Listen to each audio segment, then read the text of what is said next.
Sa edad na 30, si Heath Ferrer ay nananatiling single. Hindi dahil wala siyang pagpipilian, kung hindi dahil wala siyang amor sa mga babae. Para sa kanya ang pag-ibig ay sagabal. Ang emosyon ay kahinaan. At ang kasal ay isang obligasyong kailanman hindi niya ginustong pasukin. Ngunit dumating ang araw na napuno ng pasensya ng kanyang mga magulang. Isang malinaw na utos ang ibinigay sa kanya na mag-asawa na siya.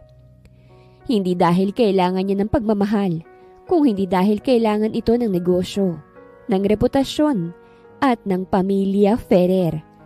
Para patahimikin sila, sinubukan ni Heath na maghanap ng babaeng pakakasalan. Mga babaeng edukada, desente at halos perpekto. Ngunit sa kabila ng lahat ng yun, wala siyang nagustuhan kahit ni isa man. Kaya naman ang mga magulang niya na mismo ang pumili para sa kanya. At ang babaeng napili nila ay ang pinakahuling babaeng ayaw niyang mapangasawa. Si Caprice Mendez, ang spoiled brat na anak ng isa sa kanilang pinakamalaking business partner. Isang babaeng sanay na nasusunod ang lahat ng gusto. May sariling mundo, walang pakialam sa mga patakarang pinapahalagahan ni Heath. Ano sinabi niyo? Yung babaeng brat na yun ang gusto niyong ipakasal sa akin? Napatayo bigla sa kinauupuan si Heath. Yes, iho. Tamang narinig mo.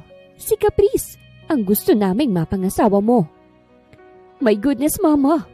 Mas gugustuhin ko pang tumandang binata kesa maging asawang Caprice na yun. Hindi lang siya maarte. Masyado pang brat. Baka ma-high blood lang ako sa kanya.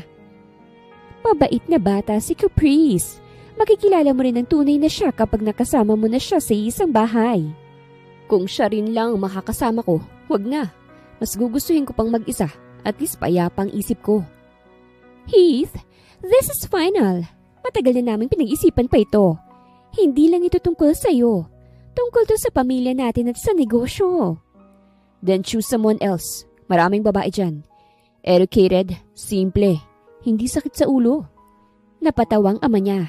Isang mababaw at pilit na tawa. And you think Caprice is just a headache? Yes. She's spoiled, impulsive, and irresponsible.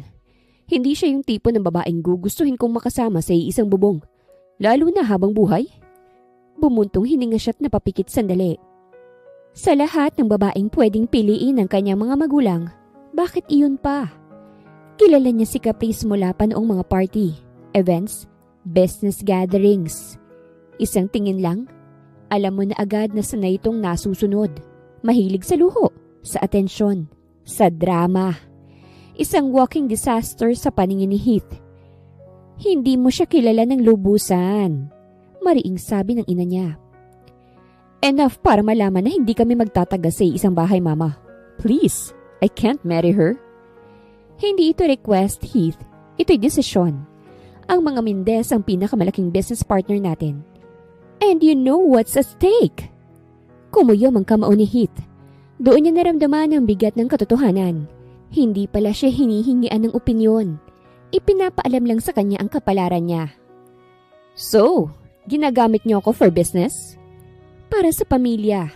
Balang araw maiintindihan mo rin. Pero sa sandaling yon, wala siyang naiintindihan kung hindi galit at pagkadismaya. Lumabas siya ng study room nang walang paalam. Mabigat ang bawat hakbang. Sa hallway, sumandal siya sa pader at napapikit. Pilit kinakalma ang sarili. Kailangan niyang mag-isip ng paraan. Pero kahit anong pilit niyang maghanap ng solusyon, isang palusot, isang escape plan, wala siyang maisip. Hindi niya kayang suwayin ng mga magulang niya ng tuluyan. Alam niya kung gaano kalaki ang magiging kapalit sa negosyo.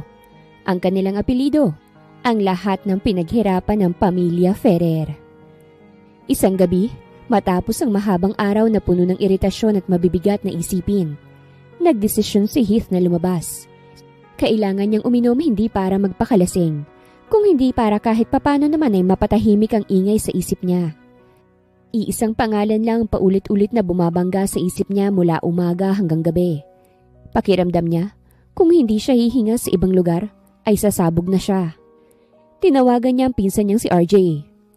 Cuz, free ka ba? Malamig niyang bungad. Depende. Sagot ni RJ. na halatang nakangiti kahit hindi niya nakikita.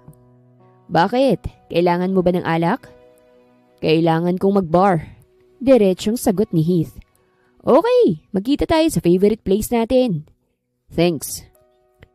Wala pang kalahating oras, nagkita sila sa eksklusibong bar sa Makati. Di mang ilaw. Sapat ang distansya ng mga mesa para makapag-usap sila ng walang nakikialam. Umorder agad si Heath ng whiskey. Straight. Hindi na siya nag-aksaya ng oras para sa formalidad. Pagkaupo pa lang nila, agad na napansin ni RJ ang seryosong itsura ng pinsan. Oh, ano na? Mukha kang may world-ending problem ah. Parang gano'n na nga. Isang lagok ng whiskey ang ginawa niya bago nagsalita ulit. Gusto kong ipakasal ng mga magulang ko. Wait, what? Ikaw? The Heath Ferrer? The allergic sa commitment? Exactly. Alam mo kung sinong gusto nilang ipakasal sa akin? Umiling si RJ. Pero bakas ng excitement sa mukha nito. Sino? Si Caprice Mendez. Hindi napigilan ni RJ ang sariling matawa. Isang malakas, walang preno, at halatang aliw na tawa. Holy shit! Pinigilan itong sarili, pero tuloy pa rin ang pagtawa. You're kidding, right? Caprice? The Caprice! Stop laughing, bro. Babala ni Heath, pero mas lalo lamang natawa ang pinsan. Bro, this is gold. I mean, you and Caprice, that's like fire and gasoline. Exactly my point. Mariing sabi ni Heath. She's everything I hate in a woman. Maarte, spoiled, dramatic. Sunod-sunod na dagdag ni RJ. Mahilig sa luxury, sa attention, at walang sense of responsibility.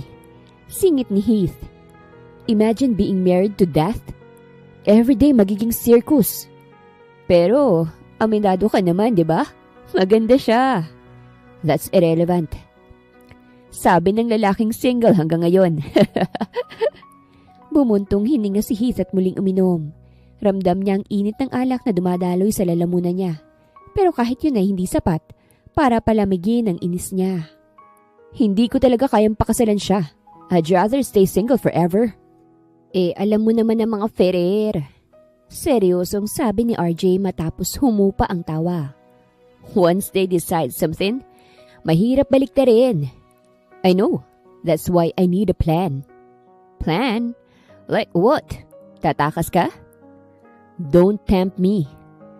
Saglit na katahimikan ang namayani sa dalawa. Sa paligid nila, may mga nagtatawanan. May mga nagiinuman. May mga magkasintahang nagbubulungan. Lahat ay tila may kanya-kanyang mundo. Samantalang si Heath, pakiramdam niya'y nakakulong siya sa isang desisyong hindi naman niya pinili. Alam mo, Heath, baka naman hindi ganun kasama si Caprice kapag naging asawa mo na siya. You're not helping, bro. Just saying, people change, right? Not her. Mabilis na sagot ni Heath. She's been the same brat since college. Grabe ka naman. Baka marinig ka niya. Good. Maybe she'll back out herself. Now that's interesting. What if gawin mong miserable yung idea ng kasal para umatras siya? Napaisip si Heath. Hindi siya agad sumagot. Pero may kung anong kumislap sa isip niya. Isang posibilidad. Isang manipis na pag-asa. Hindi ko alam. Pero isang bagay ang sigurado ko. Tumingin siya sa basong hawak niya. Saka mariing idinugtong. Hindi kami pwedeng makasal kahit na anong mangyari. Ngumiti si RJ at itinaas ang bote ng beer. Cheers to that! To impossible marriages! Itinaas din ni Heath ang baso niya at marahang itinama yon sa baso ng pinsan. Ano man ang mangyari, hahanap siya ng paraan para hindi matuloy ang kasal nila ni Caprice Mendez. Kahit pa kailangan niyang labanan ng buong mundo. Kinabukasan, maagang pumasok si Heath sa opisina. Mas maaga kesa karaniwan. Kahit mabigat pa ang ulo niya dahil sa nainom kagabi, hindi yun sapat na dahilan para magpahinga. Sanay siyang gumalaw kahit pagod, kahit kulang sa tulog. Trabaho ang isa sa iilang bagay na may kontrol sa buhay niya. Pasakay na sana siya ng elevator nang mapansin ng isang pamilyar na figura sa hindi kalayuan. Si Caprice Mendez. Kilala niya agad to kahit nakatalikod pa sa paraan ng paglalakad na parang laging may invisible runway. Sa mamahaling dress na akmang-akma sa katawan at sa buhok nitong mukhang bagong galing sa salon kahit alas 8 pa lang ng umaga. Hinintay niya itong makalapit.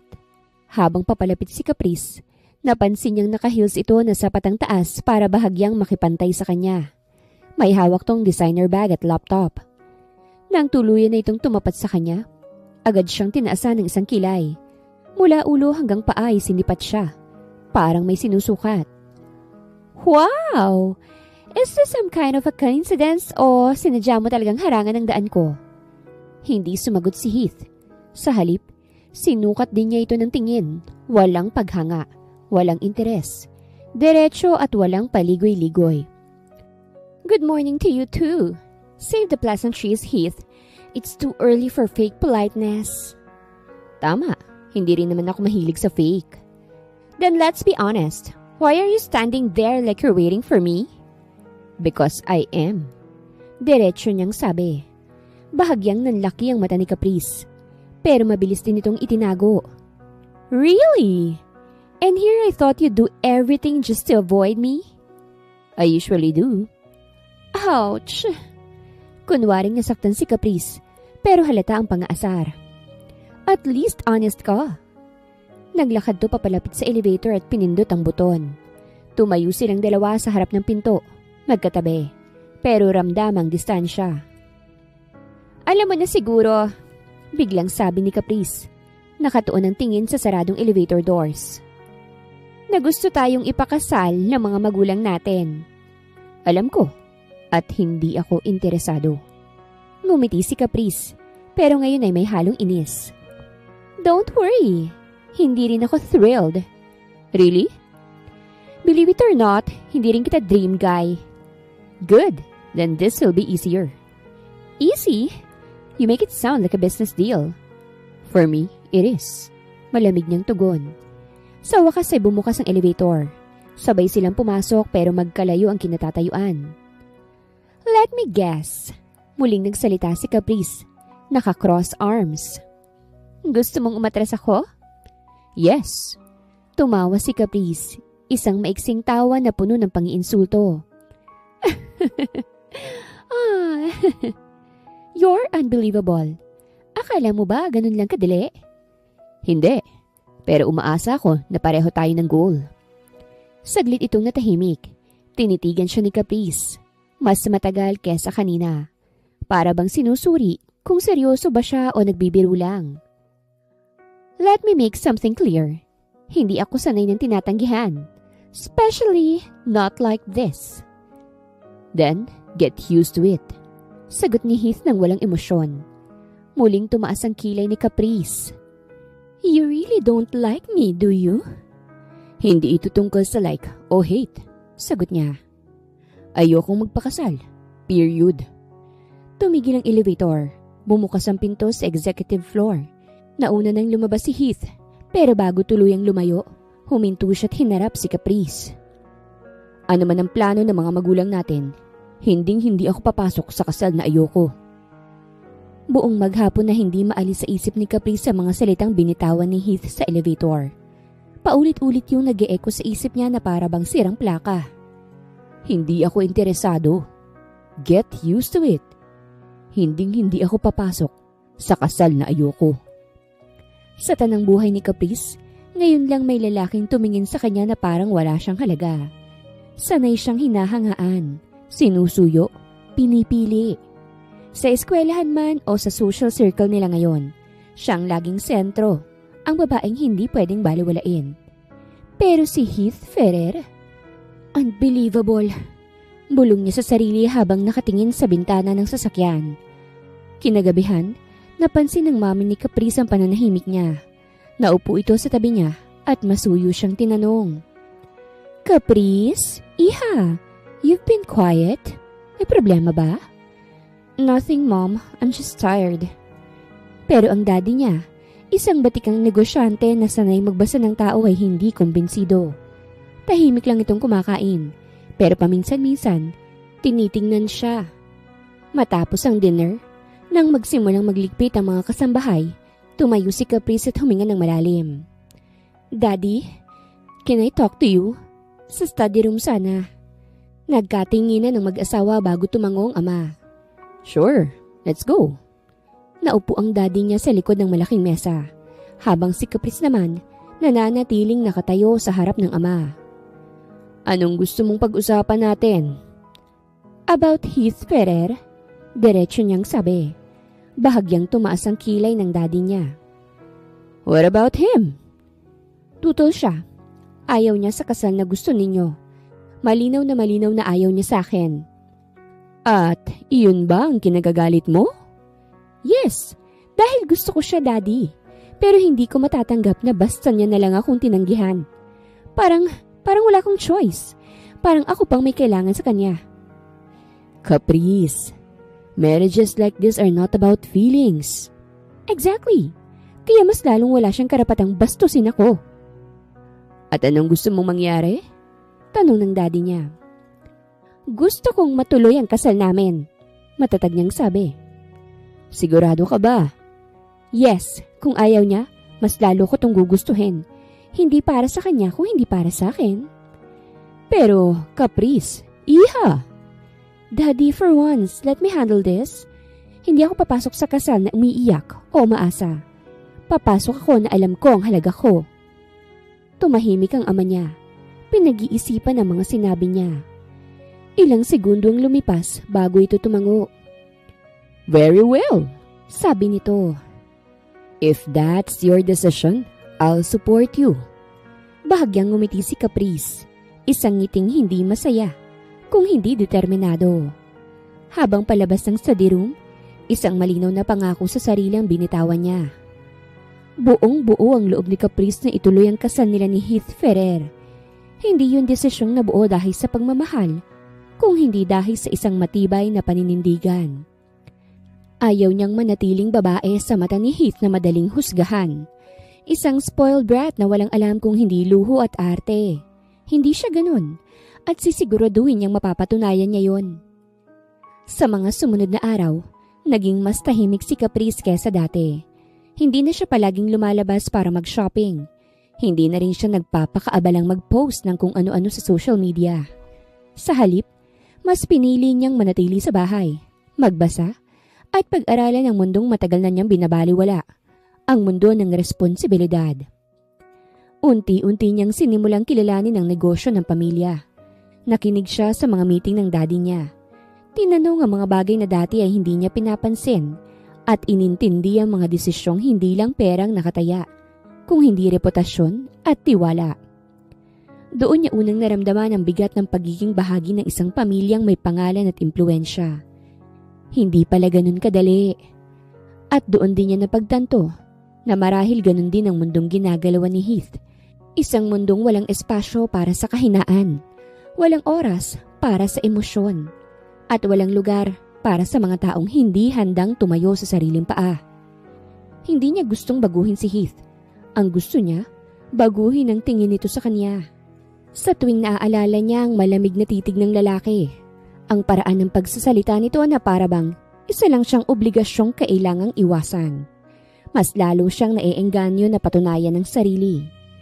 Hindi siya papasok sa kasal bilang babaeng ape o kawawa. Papasok siya bilang isang babaeng may dignidad. Isang babaeng kayang tumayo kahit hindi siya piliin. Sinimulan rin niyang baguhin ang sarili. Hindi dahil kinakahiya niya kung sino siya, kung hindi dahil gusto niyang maging mas mahusay, mas disiplinado, mas maalam, mas handa. Hindi para umayon sa pamantayan ni Heath, kung hindi para sa sarili niya. Sa mga sandaling mag-isa siya sa kwarto, minsan ay napapaisip siya kung bakit gano'n na lang ang reaksyon niya sa pagtanggi ni Heath. Doon niya inamin sa sarili ang isang katotohanang matagal niya nang tinatakasan. Nasaktan ang pride niya. At marahil sa kaibuturan ng lahat ng iyon, may bahagi sa kanyang puso ang gusto ring mapansin. Hindi bilang anak ng isang business partner, hindi bilang babaeng ipakakasal dahil sa kasunduan, kung hindi bilang si Caprice, isang babaeng may halaga. Alam niyang hindi magiging madali ang tatahakin niyang landas. Ang kasal na sisimulan nila ay walang kasiguraduhan, walang pangakong pagmamahal, at posibleng puno ng malamig na distansya. Ngunit handa siyang pasukin yon. Handa siyang magtiis. Handa siyang matuto. Handa siyang maghintay kung kinakailangan. Hindi niya alam kung darating ba ang araw na mamahalin siya ni Heath Ferrer. Hindi rin niya alam kung magbabago bang tadhana nilang dalawa. Ngunit isang bagay ang malinaw sa kanya ngayon.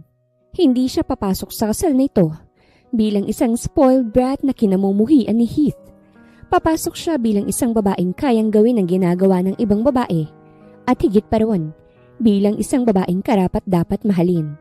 Kahit hindi pa yon nakikita ni Heath. Samantala, halos sumabog si Heath sa sobrang inis nang marinig mismo mula sa bibig ng kanyang ina ang balitang kinatatakutan niya. Tuloy na tuloy ang kasal nila ni Caprice Mendez. Ma, hindi ba't malinaw ang sinabi ko? Ayokong magpakasal sa babaeng yun. Mariin niyang wika habang mariing pinipigilan ng sarili na hindi magtaas ng boses. Umiling lamang si Elena Ferrer at tiningnan siya ng may halong panghihinayang at determinasyon. Heath, tapos na ang usapan. Nakapag-usap na kami ng mga magulang ni Caprice. Napagkasunduan ng lahat. This marriage is good for both families. Good for the families but not for me. Malamig niyang sagot. Hindi na nakipagtalo pa ang kanyang ina. Kilala nito ang anak. Kapag ganun na ang tono ni Heath, alam nitong wala nang saysay ang mahabang diskusyon. Ngunit malinaw rin sa kanyang mga magulang na hindi na nila babawiin ang desisyon. Walang paalam siyang lumabas ng bahay. Mabilis na sumakay sa kanyang sasakyan. At sa iisang direksyon lang nakatuon ang isip. Ang bahay ng mga Mendez. Kung may isang taong kailangan niyang kausapin, yun ay si Caprice mismo. Buong biyahe, kumukulo ang dugo niya. Sa isip niya, malinaw ang lahat. Kailangan niyang kumbinsihin ang babaeng umatras. Sigurado siyang kaya niyang gawin yon. Sanay siya sa negosasyon, sa pressure, sa pagkuha ng gusto niya. Ngunit pagdating niya sa mansyon ng mga Mendez, doon niya napagtantong hindi pala ganun kadali. Agad siyang sinalubong ng isang kasambahay at pinapasok sa living room. Ilang sandali pa, bumaba si Caprice mula sa hagdan. Simple lamang ang suot nito. Walang karaniwang arte at alahas na inaasahan niya. Ang lalong ikinainis ni Heath, ang mahinahong tindig nito. So, totoo ba? Pumapayag ka na sa kasal na ito? Diretso siyang tiningnan ni Caprice. Walang bakas ng pag-aalinlangan. Yes, tuloy ang kasal. Napangisi si Heath, isang pilit at puno ng iritasyon. Then I suggest umatras ka na. This marriage is a mistake. Para sa'yo, hindi para sa akin. Hindi mo ba naiintindihan, Caprice? Ayokong pakasalan ka. Ayokong itali ang sarili ko sa babaeng hindi ko naman mahal. Hindi natinag si Caprice. Sa halip, bahagya itong ngumiti. Hindi rin naman kita mahal, Heath. Kaya't patas lang tayo. Lalong uminit ang ulo ni Heath. Hindi niya inaasahan ang sagot na yon. Then, why are you insisting? Because hindi ako sanay na umatras. At lalong hindi ako sanay ng hinuhusgahan. Hindi ito tungkol sa pride mo. Ito ang buhay ko. At buhay ko rin to. Balik ni Caprice. Kung gusto mong umurong, ikaw ang kumausap sa mga magulang mo. Pero ako, hindi ako uurong.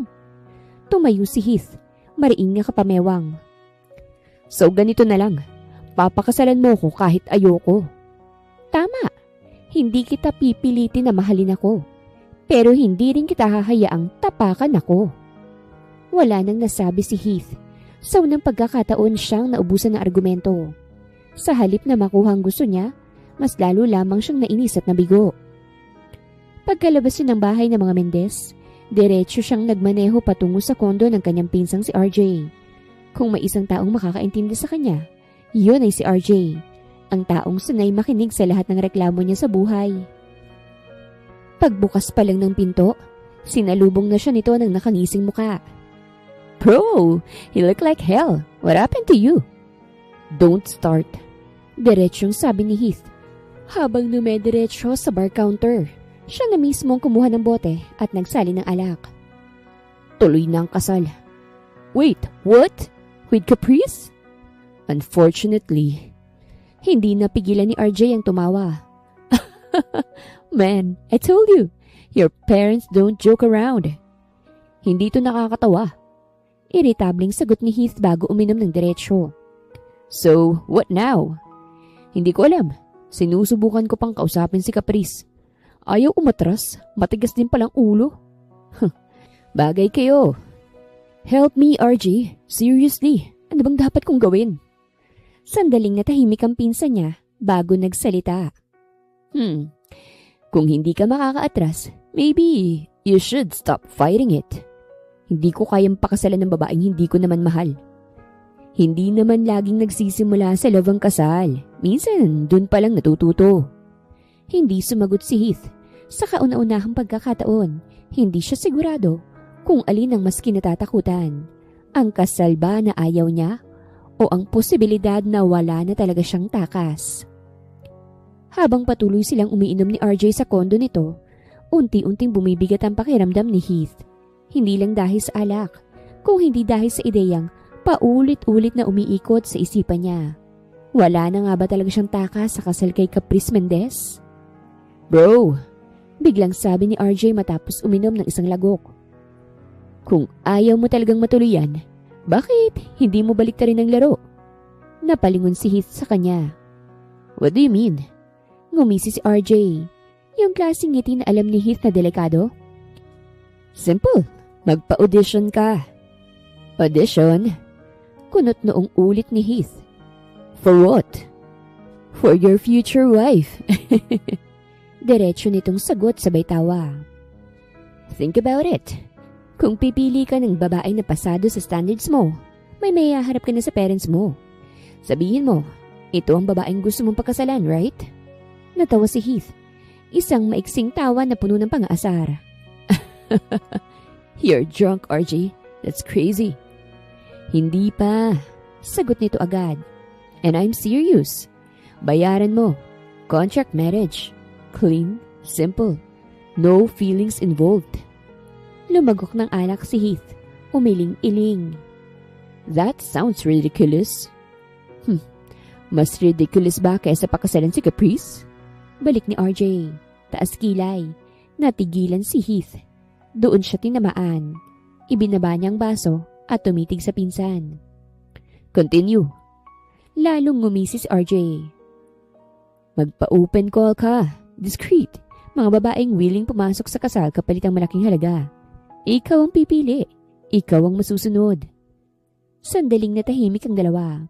Sa isip ni Heath, mabilis na gumulong ang posibilidad. Walang emosyon. Walang drama. Isang kasunduan lamang. Exactly the kind of marriage he could tolerate. Hindi papayag ang parents ko. Wika niya sa wakas. Papayag sila kung may mayaharap ka. Sagot ni RJ. Lalo na kung galing sa matinong background. Muling natawa si Heath. Pero ngayon, iba na. Hindi na puno ng biro kung hindi may halong interes. You're insane. Pero effective. Kibit balikat ni RJ. Ilang segundo pang katahimikan ng namayani bago marahang nagsalita si Heath. Fine. Napatingin si RJ sa kanya. Wait, what? I'll do it. Seryoso niyang sagot. Kung ito ang way para hindi matuloy ang kasal kay Caprice, I'll take it. Kinabukasan, agad nilang isinakatuparan ng plano. Discreet ang lahat. Walang pangalan ni Heath ang inilabas. Sa isang private venue, nagpa-audition sila ng mga babae. Iba't ibang personalidad, iba't ibang mukha, iba't ibang kwento. May edukada, may ambisyosa, may halatang habol lang ang pera. Tahimik lamang na nakaupo si Heath sa gilid. Pinanonood isa-isang mga nag-a-apply. May mga magaganda. Oo, may matatalino. May mukhang perpekto sa papel. Pero wala. Walang tumama. Walang nagbigay sa kanya ng kahit katiting na pakiramdam na ito na ang pipiliin niya. Next. Malamig niyang sabi matapos ang huling aplikante. Napasandal si RJ sa upuan. So? Umiling si Heath. Halatang pagod at iritado. Wala. Wala as in zero? Wala. Mariin niyang ulit. May kulang sa lahat. May masyadong sabik ay masyadong plastic. May halatang ginagawa lang to for money. Napabuntong hininga si RJ. Bro, you're impossible. Tumayo si Heath at kinuhang jacket. This is just a waste of time. So what now? Tanong ni RJ. Huminto siya saglit, nakatalikod. Mabigat ang dibdib niya habang sinasagot yun. Wala na. Anya, mukhang wala na talaga akong choice. Sa unang pagkakataon, ramdam ni Heath ang bigat ng salitang yon.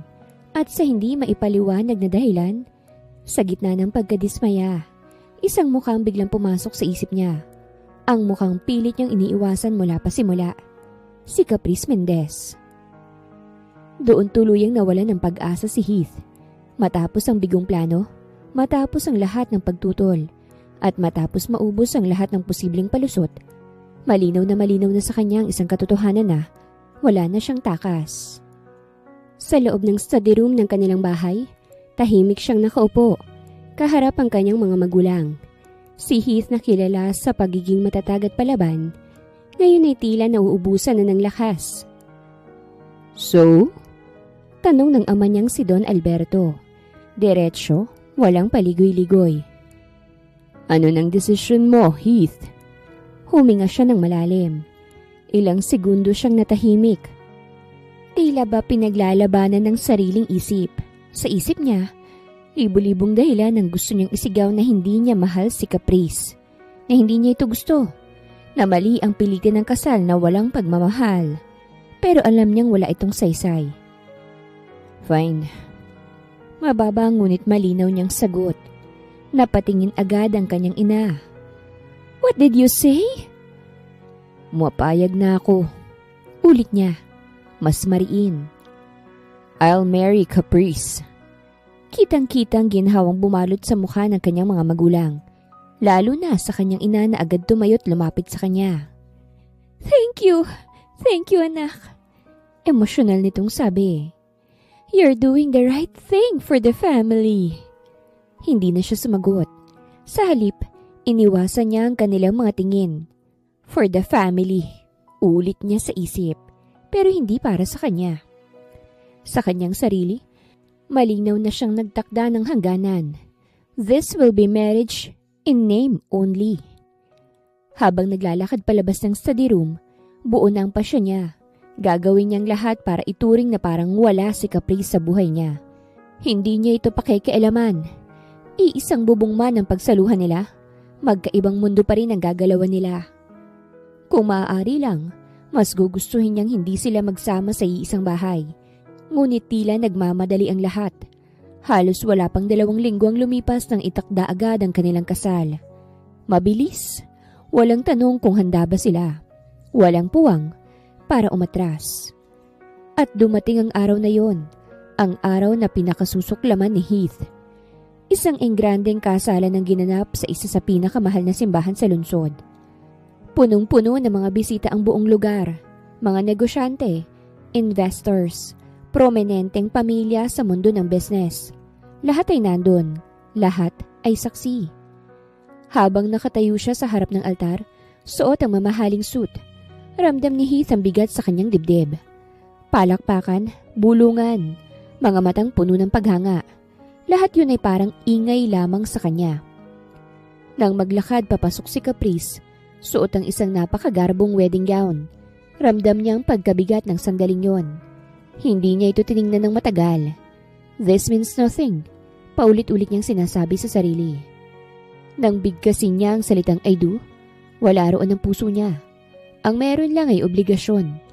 At sa isang iglap, si Heath Ferrer, ang lalaking walang amor sa pag-ibig, ay opisyal lang ikinasal sa babaeng ayaw niyang mahalin. Isang kasalang enggrande sa mata ng lahat. Pero sa kanya, isa lamang itong kontratang sapilitan. Isang papel na pinirmahan niya para sa pamilya, hindi para sa sarili. Ramdam ni Caprice ang lamig ng presensya ni Heath kahit magkatabi silang nakatayo sa harap ng altar. Para bang may invisible na pader sa pagitan nilang dalawa. Makapal, matigas, at sadyang itinayo para hindi siya makapasok. Sa totoo lang, inaasahan niya na yon. Hindi siya nagpakabayani na umaasang biglang magbabago ang lahat sa araw ng kanilang kasal. Kilala niya si Heath. Prangka ito, malamig, at hindi marunong magpanggap kapag ayaw niya ang isang bagay. Kaya't kahit masakit, pinili niyang maging handa. Habang nagsasalita ang pari tungkol sa pag-iisang dibdib, lihim niyang pinisil ang palad niya. Hindi dahil sa kaba kung hindi para pigilan ng sariling emosyon na baka biglang bumigay sa gitna ng napakaraming tao. Nang dumating ang sandaling yun, ang sandaling hinihintay ng lahat. You may now kiss the bride. Bahagyang napahinto ang mundo ni Caprice. Marahan siyang tumingala kay Heath. Umaasang kahit isang simpleng peek sa pisngi man lamang. Isang maliit na galaw na magsasabing kahit papano, nire-respeto siya ng lalaking pinakasalan niya ngunit wala. Hindi siya hinalikan ni Heath. Sa halip, bahagya lamang itong yumuko at may ibinulong sa kanya. Isang bulong na sapat lang para sila lang ang makarinig. Good luck. Malamig nitong sabi. Kung magiging masaya ka, sa piling ko. Parang binuhusan ng malamig na tubig ang buong katawan ni Caprice. Pero ngumiti pa rin siya. Isang perpektong ngiti. Yung ngiting sanay na sanay siyang isuot sa harap ng madla. Walang bakas ng sakit. Walang bakas ng pagkabigo. Palakpakan ng mga tao sa paligid. Masayang-masayang lahat. Habang siya, tahimik na nilulunok ang pait na bumara sa kanyang lalamunan. Okay lang, sabi niya sa sarili. Matapos ang seremonya, dumiretso ang lahat sa reception na ginanap sa isang marangyang 5-star hotel. Isa itong engranding pagtitipon, malalaking chandelier, mamahaling bulaklak, eleganting mesa, at mga bisitang pawang mga kilalang tao sa mundo ng negosyo at sosyal sa lipunan. Magandang araw mga viewers! Ang kwentong ito ay hatid ng Love Series TV. Salamat sa pakikinig! Habang naglalakad sila papasok sa ballroom, magkatabi pero hindi magkadikit. Ramdam ni Caprice ang mga matang sumusunod sa kanila. Mga matang mapanuri, mga matang mausisa. Sa mesa, tahimik lang si Heath. Nakatuon ang atensyon nito sa cellphone. Minsan sa kausap na business partner. Minsan sa baso ng alak. Ni minsan ay hindi nito tinanong kung okay lang ba siya. Kung kumain na ba siya o kahit simpleng, "Are you fine?" Pero hindi siya nagreklamo. Sa halip, ngumiti siya sa mga lumalapit. Nakikipagkamay. Nakikipag-usap. Nagpapasalamat sa mga bumabati. "Congratulations, Mrs. Ferrer," sabi ng isang babae. "Bagay na bagay kayo." Dagdag pa ng isa. "Thank you," sagot niya. Magaan ang boses kahit mabigat ang loob. Nang dumating ang first dance, sabay silang tumayo. Inilahad ni Heath ang kamay niya. Formal, walang emosyon. Tinanggap yun ni Caprice ng walang pag-aalinlangan. Habang nagsasayaw sila, magkalapit ang katawan nila pero magkalayo ang mundo. "You don't have to pretend," mababang sabi ni Heath, hindi tumitingin sa kanya. "This is just for a show." Bahagyang ngumiti si Caprice. "I know, I'm good at pretending." Saglit siyang sinulyapan ni Heath. Tila nagulat sa sagot niya. Pero agad din itong iniiwas ang tingin. Matapos ang sayaw, bumalik sila sa kani-kanilang mundo. Si Heath sa mga kausap nitong negosyante. Siya naman sa mga bisitang gustong makipag-picture at makipagkwentuhan. Sa gitna ng kasiyahan, doon niya mas naramdaman ang pag-iisa. Isa siyang bride na may asawa pero walang kasama. Nang matapos ang reception at nagsimula ng magsiuwian ng mga bisita, nakaupo si Caprice sa isang gilid. Pinagmamasdan ng paligid. Pagod na pagod ang katawan niya. Lumapit sa kanya ang ina ni Heath at marahang hinawakan ang kamay niya. "Thank you, Iha," malambing nitong sabi. "For doing this." Ngumiti si Caprice. "Walang anuman po." Sa unang gabi nila bilang mag-asawa, sa bahay ng mga magulang ni Heath sila nagpalipas ng gabi.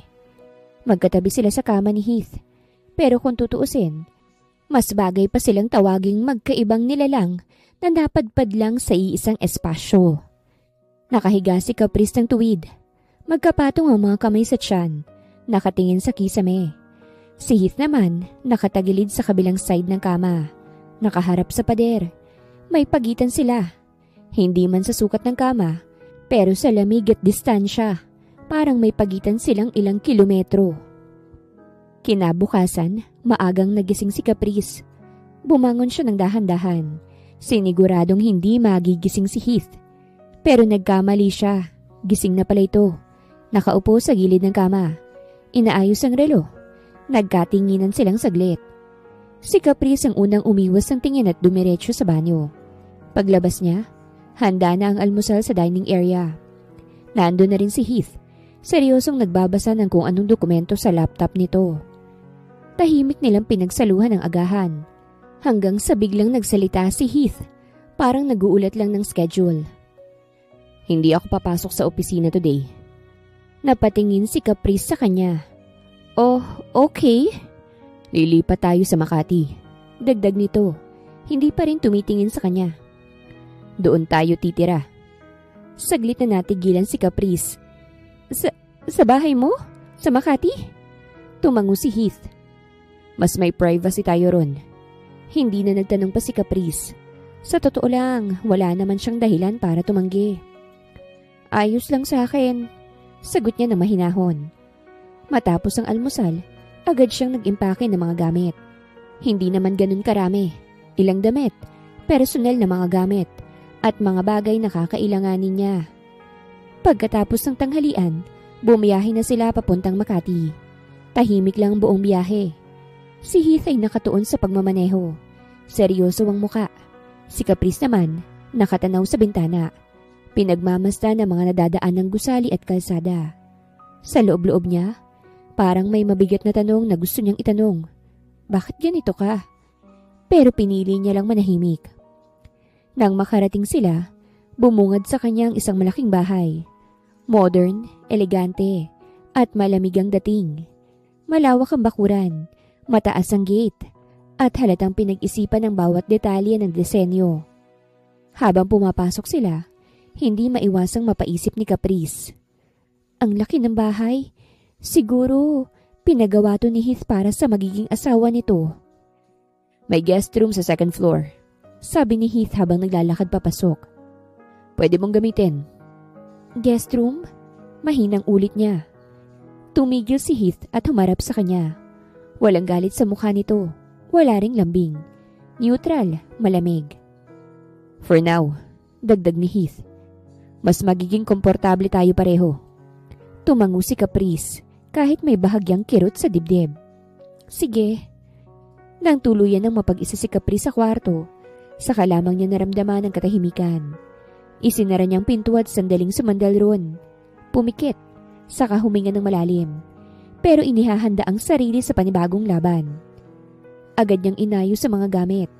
Isa-isang inilabas ang damit mula sa maleta. Maingat na isinalansan sa kabinet. Matapos ang ilang sandali, lumabas siya ng kwarto. Bumungad sa kanya ang isang maluwag na sala at doon niya nakita si Heath na nakaupo sa sofa. Nakatutok sa malaking TV. Nanonood ng sports. Relaxed ang postura nito. Ang isang kamay, hawak ang remote. Ang isa nakapatong sa sandalan ng sofa. Saglit siyang tumigil. Hindi alam kung lalapit ba o babalik na lang sa kwarto. Ngunit bago pa siya makapagdesisyon, napansin na siya ni Heath. Pinatay nito ang TV at tumingin sa kanya. Seryoso ang mukha gaya ng dati. Mamayang gabi, sabi nito, diretso't walang paligoy-ligoy. Magpapadeliver ako ng food natin. Bukas ng umaga, papupuntahin ko rito si Alice para siyang magiging katulong natin. Then tatawag ako sa agency. Kukuha tayo ng 2 pang kasambahay na makakasama niya. Hindi na kailangan, bigla niyang sabi. Napakunot noo si Heath. Anong sabi mo? Hindi na natin kailangan si Alice, lalo na kumuha pa ng 2 katulong. Halatang nagulat si Heath. Bahagya itong napaupo ng mas tuwid. Tila hindi inaasahan ang sinabi niya. Hindi mo kailangang pahirapan ng sarili mo, lalo na't hindi mo naman kaya. Hindi ko naman pinapahirapan ng sarili ko, sagot niya agad. Ang sinasabi ko, kaya kong gawin. Kaya mong gawin ang alin? Tanong ni Heath. Bahagyang tumaas ang isang kilay. Lahat! Sagot ni Caprice nang walang pag-aalinlangan. Paglilinis ng bahay, pagluluto, paglalaba. Lahat ng kailangan gawin dito, ako ang gagawa. Natawa bigla si Heath sabay tingin sa kanya. Waring sinusuri siya nito kung seryoso ba siya sa mga sinasabi. Napakunot ang noo ni Caprice. Anong nakakatawa sa sinabi ko? Sorry, sabi ni Heath, umiiling. Hindi ko lang kasi ma-imagine. Hindi mo ma-imagine ang ano? Mariing tanong niya. Na ikaw ang gagawa ng mga bagay na yun. Parang may malamig na tubig na ibinuhos sa kanya. Sa pagkakaalam ko kasi, dugtong ni Heath. Sanay ka sa mga mamahaling bagay, sa pag-aayos, sa shopping, sa paggastos ng pera na hindi mo naman pinaghihirapan. Hindi kita inaakusahan na, pero let's be real. Hindi ka housewife material. Akala mo lang yun, mariin niyang sagot. Dahil hindi mo naman ako kilala. Hindi ko kailangan ng katulong para patunayan ang sarili ko. Pagpapatuloy ni Caprice. Asawa mo ko, Heath, kahit na ayaw mo. At kung may kaya kong gawin bilang asawa, gagawin ko. Tandaan mo to, Caprice. Sagot ni Heath. Mas mababa ang tono. Hindi ko hinihingi yan. Alam ko, sagot niya agad. Ginagawa ko to dahil gusto ko. Sa huli, si Heath ang umiwas ng tingin. Do what you want, sabi nito.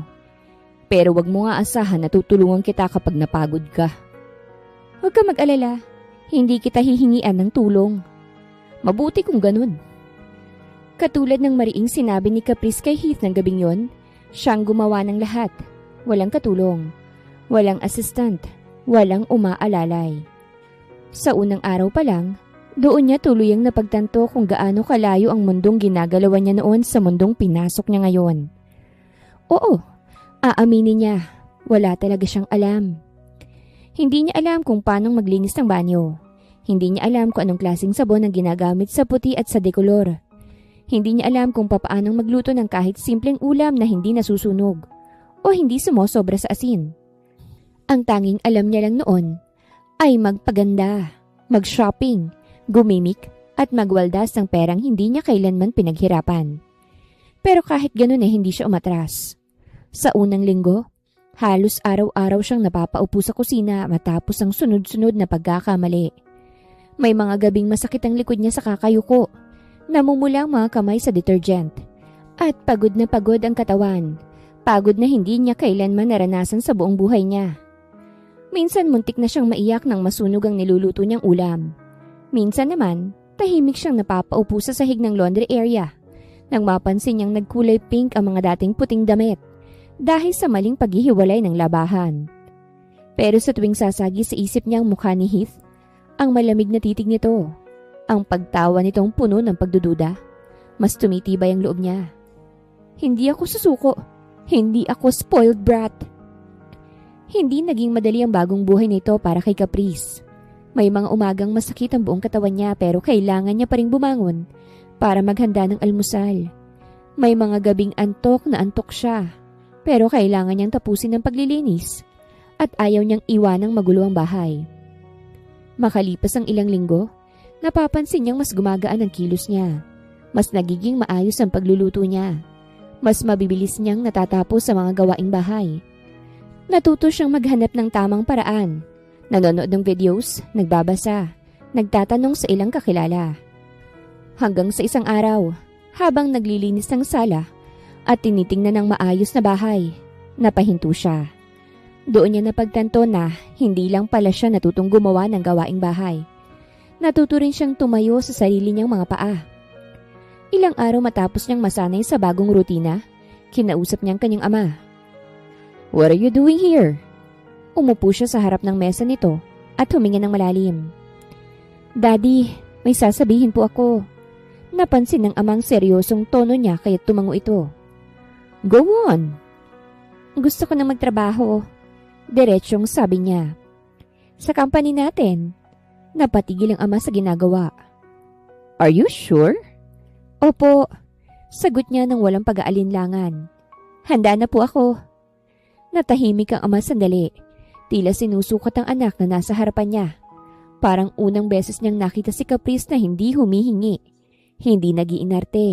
Hindi nagrereklamo. Alam mo ba ang pinapasok mo? Tanong nito. Hindi ito parang shopping o parties. Alam ko po yun, sagot niya. At gusto kong matuto. Hindi na po ako bata, Daddy. Isang malalim na buntong hininga ang pinakawalan ng ama bago bahagyang ngumiti. If that's what you want, then I'll give you a chance. Hindi napigilan ni Caprice ang mapangiti at magpasalamat sa ama. Pag-uwi niya ng bahay ng gabing yun, nadatnan niya si Heath sa salang nagbabasa ng dokumento. Saglit siyang napatigil, pero dumiretso pa rin siya sa kusina para maghanda ng hapunan. Habang hinihiwa ang mga sangkap, napansin niyang nakatingin si Heath sa kanya. Hindi niya alam kung gaano katagal. Nailang si Caprice sa paraan ng pagtitig sa kanya ni Heath. Hindi yun katulad ng dati. Hindi malamig. Hindi rin puno ng inis. May kung ano sa mga mata nito. Parang sinusukat siya mula ulo hanggang paa, na para bang may binabagong imahe sa isipan nito. Tumikhim siya. Pilit inaalis ang biglang pagkatuyo ng kanyang lalamunan. Saglit niyang iniwas ang tingin at nagkunwaring abala sa pag-aayos ng mangkok sa mesa bago tuluyang nagsalita. Galing ako sa office ni Daddy. Mahinahon niyang sabi, kahit ramdam niyang bahagyang panginginig sa boses. Starting tomorrow, magtatrabaho na ako sa company. Kitang-kitang pagkagulat sa mukha ni Heath. Bahagya nitong ibinaba ang hawak na dokumento at tumingin sa kanya ng diretsyo. What? Nagkibit balikat si Caprice. Pilit na pinapanatiling kalmado ang sarili. Mag-work na ako. Full-time. Saglit lang ang gulat sa mukha ni Heath. Isang kisap mata lang halos bago ito napalitan ng pamilyar na ekspresyon ng pagiging mapagmatsyag. Muli siyang sinuyod ng tingin. Mas mabagal ngayon, mas mapanuri. Para bang may hinahanap ito na hindi niya alam kung ano? Anong nakain mo? Tanong ni Heath. Bahagyang nakataas ang kilay. Biglang gusto mong maglinis ng bahay, magluto, maglaba. Now you're telling me magtatrabaho ka na rin? Huminga ng malalim si Caprice. Ramdam niya ang pagsikip ng dibdib pero hindi siya umurong. Sa halip, tinaasan niya ang baba at sinalubong ang tingin nito. Wala! Diretsyong sagot niya. Gusto ko lang. Gusto mo lang? Inulit ni Heath. May bahid ng pagdududa. Since when? Since napagod na akong maging ganun ang tingin mo sa akin. Hindi niya napigilang sabihin. Hindi ito nagsalita pero may bahagyang pag-igting sa panga nito. Halatang hindi nito inaasahan ang mga salitang yon. Hindi ko kailangan ng dahilan para maintindihan mo yon. Dugtong ni Caprice. Mas matatag na ngayon ang boses. Hindi ko to ginagawa para mapatunayan ang sarili ko sa'yo. Ginagawa ko to dahil gusto kong baguhin ang sarili ko. Para sa akin. Napahilig ng bahagya si Heath sa kinauupuan nito. Pinagkrus sa mga braso. So, you're saying, this isn't about me? Sandaling natahimik si Caprice. Hindi siya nagsinungaling. Sa umpisa, oo. Pag-amin niya. Gusto kong patunayan na mali ka. Na hindi ako yung spoiled brat na iniisip mo. Pero, ngayon? Ngayon gusto ko nilang patunayan sa sarili ko na kaya ko. Anong posisyon? Biglang tanong ni Heath. Entry level. Sagot ni Caprice. Hindi ako humihingi ng special treatment. Gusto kong matuto from the bottom. Napatingin muli si Heath sa kanya. Mas seryoso na ngayon. Alam mo bang hindi madali yun? Alam ko, sagot niya. Pero wala namang madali sa buhay ko ngayon, di ba? Bahagyang napangiti si Heath. Isang ngiting mabilis ding nawala. Pero sapat na para mapansin ni Caprice. You're serious about this? Sabi nito. Hindi na tanong kung hindi obserbasyon. Oo, mariing sagot niya. Muling tumahimik si Heath bago tumayo mula sa kinaupuan. Lumapit ito sa bintana at tumingin sa labas. Nakapamulsa ang mga kamay. You know, wika nito makalipas ang ilang sandali. You don't have to push yourself this hard. Napakunot ang noo ni Caprice. Hindi ako nagpupumilit. Pinipili ko to. Tumango si Heath. Dahan-dahan. Then, I won't stop you. Nagulat siya ron. Talaga? Bumaling sa kanya si Heath. It's your life. Sagot nito. As long as you know what you're doing. Hindi napigilan ni Caprice ang bahagyang pagluwag ng dibdib. Hindi niya inaasahan ang mga suporta kahit paminimal lang yon mula sa lalaking Halos hindi siya pansinin noong mga unang araw ng kanilang pagsasama. "Thanks," mahina niyang sabi. Sa totoo lang, labis ang pagtataka ni Heath sa mga kinikilos ni Caprice. Hindi iyon pagtatakang saglit lang at madaling isang tabi. Kung hindi iyong dahang-dahang kumakain sa isipan niya, bumabalik kahit pilit niyang iniiwasan. Sa bawat araw na lumilipas, mas lalo niyang napapansin na may mali sa mga dating akala niyang alam na niya tungkol sa babaeng pinakasalan. Una, ang mga gawaing bahay. Sigurado si Heath na panandalian lang ang lahat. Akala niya isa lang yung pagpapakita ni Caprice para mabago ang tingin niya rito. Inaasahan niyang susuko rin ito. Hihingi ng tulong o magrereklamo gaya ng inaasahan niya mula sa isang babaeng lumaking may lahat ng luho. Ngunit hindi nangyari yon. Sa halip, buong puso nitong hinarap ang mga bagay na kailanman ay hindi nito natutunan. Wala itong alam sa paglilinis, pagluluto o paglalaba. Yun mismo ang nakita ni Heath. Paulit-ulit ang pagkakamali ni Caprice. May mga araw na palpak ang kinalalabasan ng ginagawa nito. May mga sandaling gusto na sana niyang magsalita, mang-asar, o kahit iparamdam na tama siya sa mga hinala niya. Pero pinili niyang manahimik. At sa katahimikang yun niya nakita ang isang bagay na hindi niya inaasahan. Ang tiyaga. Sa bawat pagkakamali ni Caprice ay may kasunod na pagsubok, pero hindi ito nagsasalita. Hanggang isang araw, napansin na lang ni Heath na wala na siyang maipintas. Ang mga pagkain na dati hindi niya halos malasahan ay naging maayos, masarap, at kalaunan masasabi niyang perpekto na. Nang sabihin ni Caprice na magtatrabaho na ito full-time sa kumpanya ng pamilya nila, muli siyang nagulat. Sa isip niya, hindi yun ang uri ng buhay na pipiliin ng isang tulad ni Caprice, ang pumasok araw-araw sa opisina, humarap sa pressure at responsibilidad. Hindi na itong babaeng unang nakilala ni Heath. Ang babaeng palaging nakasosyal na damit, balot ng mamahaling alahas, at may presensyang sanay masunod ang lahat ng gusto. Dati, palaging nakalugay ang mahabang buhok, simbolo ng mundong kinalakihan nito sa isang mundong puno ng pribilehiyo at karangyaan. Ngayon, simple na lang. Madalas naka-ponytail o nakaban ng buhok. Walang halong kolorete, walang arte. Wala nang mga kumikislap na kwintas at bracelets. Isang relo na lang sa bisig at isang pares ng hikaw ang palagi nitong suot. Kahit sa opisina, ganun din ang pagbabago. Simple ang mga suot ni Caprice. Walang flashy colors. Walang sobrang accessories. Profesional. Para itong isang ordinaryong empleyado na may malinaw na layunin. Hindi isang spoiled brat na naglalaro lang ng responsibilidad. At doon mas lalong naguluhan si Heath. Dahil sa isip niya noon, si Caprice ay produkto ng kayamanan ng mundong hindi kailanman humihingi ng sakripisyo sa kanya. Isang babaeng lumaking hindi kailangang magsikap. Isang babaeng madaling husgahan. Ngunit ang babaeng nakikita niya ngayon ay hindi na akma sa imaheng yon. May mga sandaling nadadatnan niya itong tahimik, may hawak na notebook, may sinusulat, tila may pinag-aaralan. Hindi ito napapansin ni Caprice kaya't ilang sandali rin siyang nakatitig. Tahimik na inoobserbahan ng babaeng dati kinaiinisan niya. Ano bang ginagawa ni Caprice? Bakit nito binabagong sarili niya? Dahil ba sa kanya? Dahil ba sa malamig niyang pakikitungo? Sa mga salitang hindi niya sinasabi pero ramdam na ramdam ng babae? O sadyang dumating lang si Caprice sa puntong gusto na nitong magbago para sa sarili nito, hindi para sa kahit na sino? Sigurado ka bang gusto mong uminom tonight? Tanong ni RJ habang inaabot ang isang bote ng beer kay Heath. Kung hindi ako iinom, baka mabaliw ako. Sagot ni Heath sabay tungga ng alak. Ang daming nangyayari lately. Ay, wow! Natatawang sabi ni RJ. Mukhang seryoso ah. Ano bang meron? Si Caprice. Diretso niyang sagot. Ha? Nanlaki ang mga mata ni RJ. Wait. Ulitin mo nga. Si Caprice? Huwag kang maingay. Inis na sabi ni Heath. Okay, I'm listening. Sabi ni RJ sabay sandal sa upuan.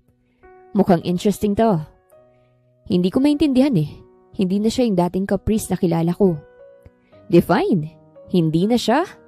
Nakangising tanong ni RJ. Simple na lang siya, sagot ni Heath. Wala nang arte, wala nang unnecessary na luho. Hindi na palaging nakaayos na parabang may fashion show. Kahit sa office, ang basic na ng mga suot niya. Hindi ba, yun naman ang gusto mo? Tanong ni RJ. Diba reklamo mo dati, masyado siyang brat. Exactly, sagot ni Heath. Pero bakit parang ako yung naiilang ngayon? Huh? Tawa ni RJ. Ikaw, naiilang? Bakit? Don't laugh. Seryosong sabi ni Heath. Hindi ko nga maintindihan ang sarili ko eh. Okay, tanong ko lang. Masaya ka ba ngayon? Saglit na natahimik si Heath bago sumagot. Oo naman. Hindi pilit? Usisa ni RJ. Hindi. Mariing sagot ni Heath. Totoong masaya talaga ako. Boom! Sabi ni RJ sabay taas ng bote. May tama na tayo. Anong boom? Simple lang. You're happy and you're married. Connect the dots, cuz. Hindi ganun kadali yun. Kontra ni Heath. Galit pa rin ako sa kanya. Minsan. Minsan? Ulit ni RJ. So, hindi na palagi. Ewan ko. Inis na sabi ni Heath. Basta nakakainis. Alin bang nakakainis? Na nagbago na siya? O na naapektuhan ka? Hindi ko hinihiling to. Depensa ni Heath. Hindi ko naman hiniling na magbago siya para sa akin. Pero ginagawa niya, sabi ni RJ. At nakikita mo yon. Exactly, sabi ni Heath. Hindi ko alam kung bakit. Have you ever asked her? Tanong ni RJ. Hindi, ayokong itanong eh. Takot ka. Panunukso ni RJ sa kanya. Hindi. Mabilis na sagot ni Heath. Ayoko lang ng komplikasyon. Too late. You're already complicated. Hindi ako ganun. Mariing sabi ni Heath. Talaga? Then bakit nandito ka? Umiinom and talking about your wife. Hindi agad nakasagot si Heath. Let me ask you something else. Seryosong sabi ni RJ. Kung bumalik si Capri sa dating siya, maarte, spoiled, reckless, ano bang mararamdaman mo? Siyempre maiinis ako. Sure ka ba? Naniniguradong tanong ni RJ. Oo. Sagot niya pero hindi buo ang boses. Pero masasaktan ka rin, di ba? Tugtong ni RJ. Masyado ka ng madaldal. Inis na sabi ni Heath. Truth hurts, cuz. Face it. You're starting to care. Hindi oh. Giit ni Heath. Inis lang to. Inis na may kasamang pag-aalala? Tanong ni RJ. Inis na napapansin mong lahat ng pagbabago niya. Tumigil ka na nga. Hindi ibig sabihin nun may feelings na ako sa babaeng yun. Okay then, sagutin mo ito. Bakit mo napapansin? Enough. Mahinang sabi ni Heath. Hindi ka galit. Sabi ni RJ. Confused ka. Maybe. Pag-amin ni Heath. Pero hindi pa rin nawawala yung inis ko sa kanya. Natural. Hindi naman bigla ang mawawala lang yun. Hindi ko alam kung anong gagawin eh. Wala ka namang kailangan gawin. Just don't push her away. Hindi ko naman ginagawa yun. Sagot ni Heath. Talaga? Taas kilay ni RJ. Sigurado ka ba? Hindi nga. Then stop there. Stop pretending na wala kang nararamdaman. Hindi ako handa, RJ. Hindi naman laging ready ang mga tao minsan. Nararamdaman mo na lang na tumitibok na ang puso mo para sa isang tao. Malalim ng gabi nang makalabas sila RJ sa bar. Tahimik ng kalsada. Kakaunti na lang ang mga sasakyang nagdaraan. May tama na rin siya ng alak. Ang kaninang ingay at tawanan ay napalitan ng katahimikan habang nagmamanehong pauwi. Pagdating niya sa bahay, agad siyang sinalubong ng katahimikan. Walang ilaw sa sala. Tanging maliit na ilaw mula sa lampshade ang nakabukas. Isinara niyang pinto ng dahan-dahan. Siniguradong hindi ito lilikha ng ingay. Nakita niyang natutulog si Capri sa sofa. Bahagyang nakatagilid ang ulo nito. Hawak ang isang libro na ngayon ay nakapatong sa dibdib. Nakabukas pa ang isang pahina. Senyalis sa marahil ay hindi nito na malayang nakatulog na pala ito. Dahan-dahan siyang lumapit. Bawat hakbang ay maingat na tila takot siyang magising ito. Tumigil siya sa harap ng sofa at pinagmasdan ng babae. Ano bang nangyayari sa akin? Bakit nagkakaganito ko sa kanya? Mahinang tanong niya sa sarili. Kinuha niyang libro mula sa dibdib nito. Balak sanang ilapag sa mesa ngunit sa sandaling gumalaw siya. Biglang nagmulat ang mga mata si Caprice. Napaupo itong bigla. Gulat na gulat. Muntik pang mahulog ang libro kung hindi niya agad nasalo. Ah! Napasinghap si Caprice. Heath! Napaatras siya ng konti. Sorry, hindi ko sinasadyang magising ka. Bakit? Huminto si Caprice at tumingin sa paligid. Anong oras na ba? Late na, sagot niya. Bakit dito ka natutulog? May binabasa ako eh. Sagot nito sabay tingin sa libro. Di ko na malayang nakatulog na pala ako. Tumayo ito't inayos ang sarili. Napansin niyang bahagyang namumula ang mukha nito. Hindi niya alam kung dahil ba sa gulat o dahil sa biglaang paggising. Uminom ka? Oo, sagot niya ng diretso. Kasama ko si RJ. Tumangulang ito. Gusto mo bang kumain? Hindi na, sagot niya. Matulog ka na, huwag ka na rito. Teka, sabi ni Caprice. Ikaw, okay ka lang ba? Napatingin siya kay Caprice. Bakit mo natanong? Wala naman, mukha kasing hindi okay eh. Hindi siya agad nakasagot. Sa halip, naupo siya sa kabilang sofa. Humarap dito. Ilang segundo silang parehong tahimik. May sasabihin ka ba? Tanong ni Caprice. Marahan ng boses. Wala. Nagulat lang akong nandito ka. Tumango si Caprice. Kung ganon, aakyat na ako. Simula ng gabing yun, may bahagyang nagbago sa pagitan nila ni Caprice. Kahit papano nagsimula na silang mag-usap. Hindi man tungkol sa kanila bilang mag-asawa, ayos lang. Habang lumilipas sa mga araw at buwan, mas lalo niyang napapansin ang presensya ni Caprice. Hindi na talaga ito yung babaeng iniiwasan niya noon. Hindi na siya nabubuisit sa bawat galaw nito. Sa halip, may mga pagkakataong hinahanap-hanap niya na ang boses nito sa bahay. Isang gabi, habang mag-isa siyang nakaupo sa terrace, doon niya tuluyang inamin sa sarili ang katotohanang matagal na niyang tinatago. Matagal na niyang mahal si Caprice. Hindi niya lang yun maamin sa sarili dahil nauunahan siya ng inis. Dahil sa unang impresyon kay Caprice. Dahil spoiled brat ito.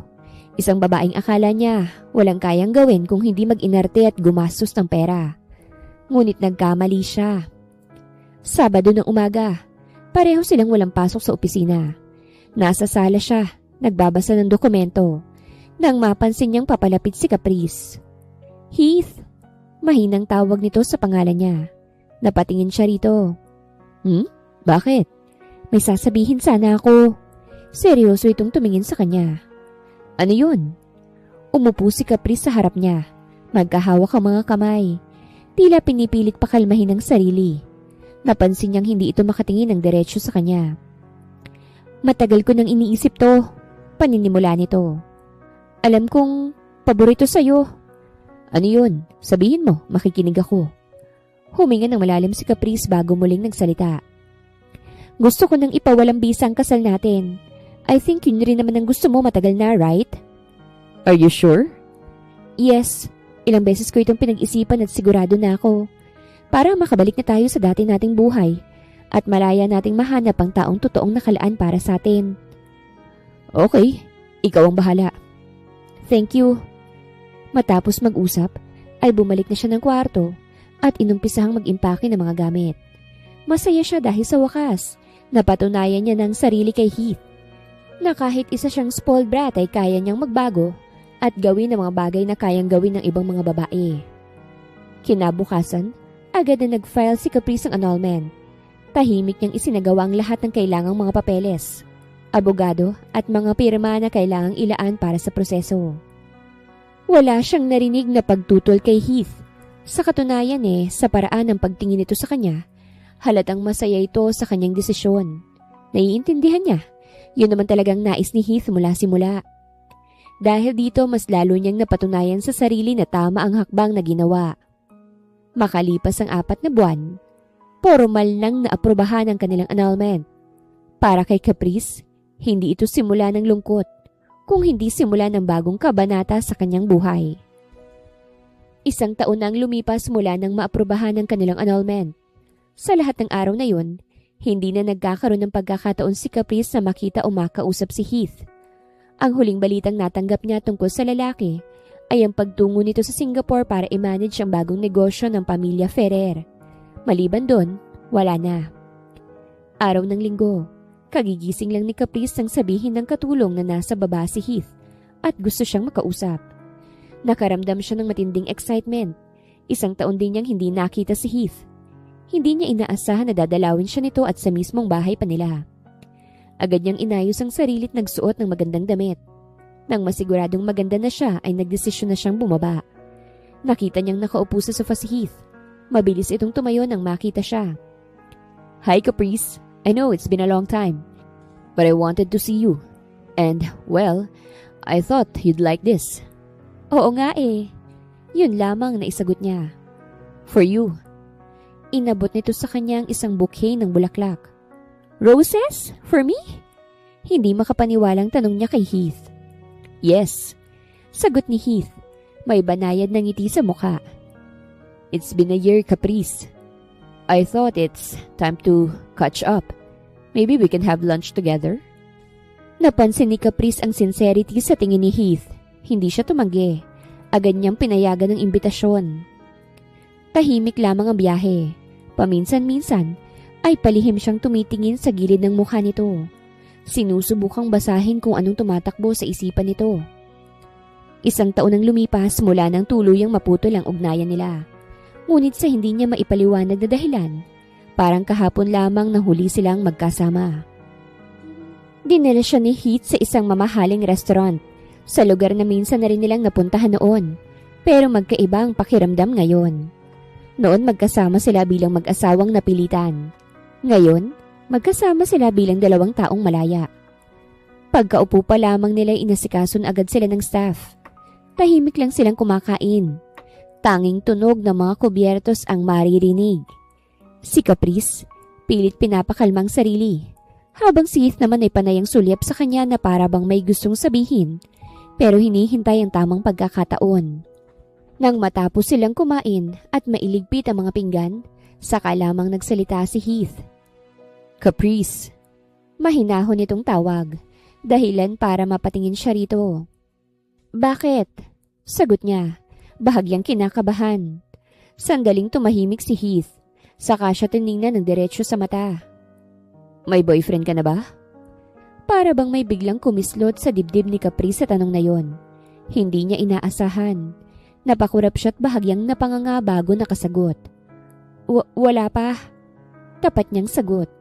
Sa sandaling yon, biglang ngumiti si Heath. Isang ngiting kay lapad, tipong hindi maitatago.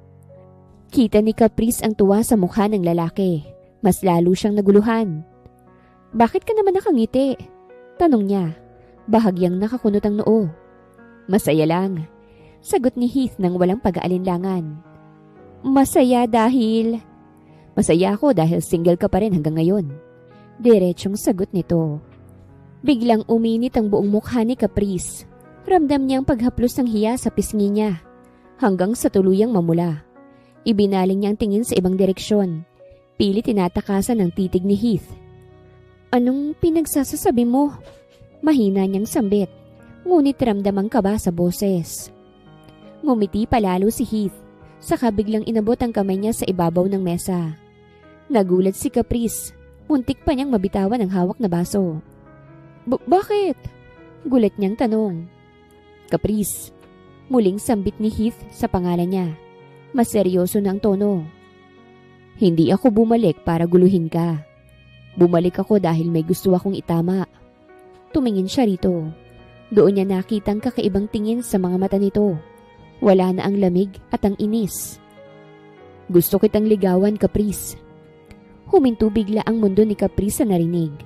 Nanlaki ang mga mata niya. Para bang biglang nawala ang lahat ng tao sa paligid. Ang lalaking minsang nagsabing ayaw siyang makasama. Ang lalaking unang tumanggi sa kanya. Ngayon ay hawak ang kamay niya at malinaw na sinasabi ang intensyon. "Ha?" Yun lang na isagot niya. Hindi bilang asawa. Dugtong ni Heath. Hindi rin dahil sa negosyo. Hindi dahil sa obligasyon. Gusto kitang ligawan dahil gusto kita. Mas lalong uminit ang pisngi ni Caprice. Pilit niyang binawi ang kamay ngunit marahan lamang ang kapit ni Heath. Heath! Mahina niyang sambit. Hindi ko alam kung anong sasabihin. Alam kong marami akong pagkukulang. Pagpapatuloy ng lalaki. Alam kong nasaktan kita noon. Hindi kita pipilitin.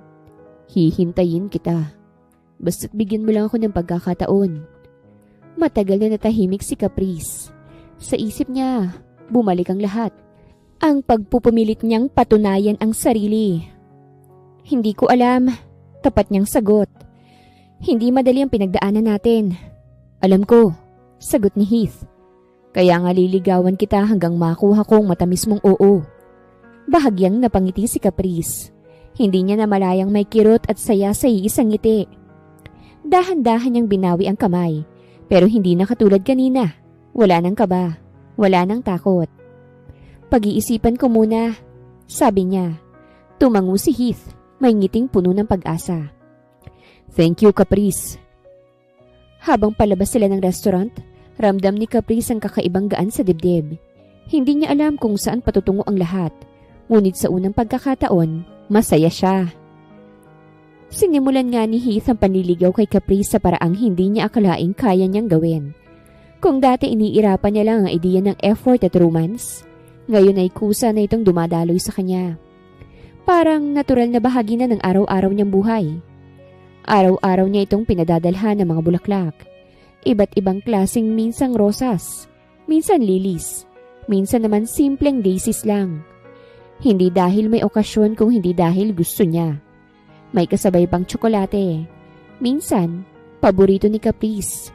Minsan bagong flavor na gusto niyang ipatikim dito. Hindi niya akalaing ganito pala ang pakiramdam ang mapasaya ang isang tao. Hindi dahil kailangan, kung hindi dahil mahalaga to sa kanya. Hatid sundo niya rin si Caprice sa trabaho. Sa umaga, naghihintay siya sa labas ng bahay nito. Sa hapon, siya rin ang una nitong nakikita paglabas ng opisina. Habang lumilipas sa mga araw, mas lalo niyang nakikilalang babae. Hindi bilang dating asawa, kung hindi bilang si Caprice na mahal niya. May mga pagkakataong naiisip niyang nakaraan kung papaano siyang naging malamig. Kung papaano niyang itinaboy ang isang babaeng handang magbago. Sa tuwing sumasagi yun sa isip niya, mas lalo siyang nagsisikap. Hindi para bumawi, kung hindi para patunayan na totoong nararamdaman niya. 2 buwan ang lumipas. Gusto kong itigil mo ng panliligaw mo sa akin. Bakit naman? Nakukulitan ka na ba sa akin? Hindi.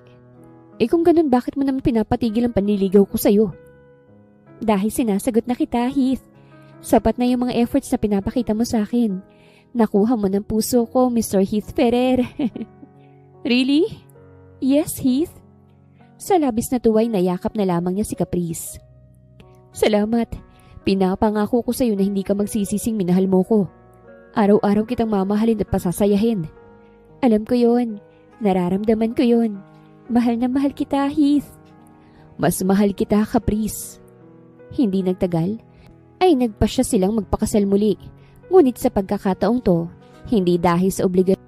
Isang beach wedding ang napili nila, gaya ng matagal ng pangarap ni Caprice. Maputi ang buhangin, malinaw ang dagat, at banayad ang simoy ng hangin. Habang naglalakad si Caprice papunta sa altar, hindi maalis-alis ang tingin ni Heath sa kanya. Hindi na siyang babaeng dati niyang tinatanggihan. Siya na ngayon ang babaeng pinili nitong makasama, araw-araw hanggang sa pagtanda nito. Sa harap ng Diyos at sa harap ng maraming taong, sabay silang nangako ng pagmamahalan. Napipiliin ng isa't isa, sa hirap at ginhawa, habang buhay.